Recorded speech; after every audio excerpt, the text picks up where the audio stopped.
Our Navy is smaller now than any time since 1917. The Navy said they needed 313 ships to carry out their mission. We're now down to 285. We're headed down to the low 200s if we go through with sequestration. That's unacceptable to me. I want to make sure that we have the ships that are required by our Navy.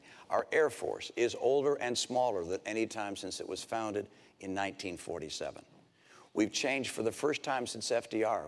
Since FDR, we've always had the strategy of saying we could fight in 2 conflicts at once. Now we're changing to 1 conflict.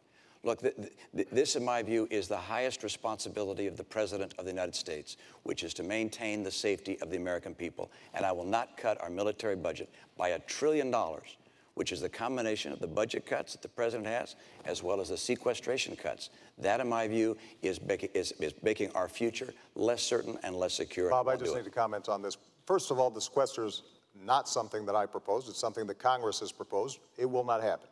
The budget that we're talking about is not reducing our military spending. It's maintaining it.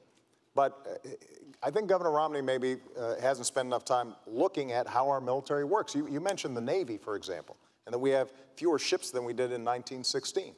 Well, Governor, we also have fewer horses and bayonets because the nature of our military has changed. We have these things called aircraft carriers where planes land on them. We have these ships that go underwater, nuclear submarines.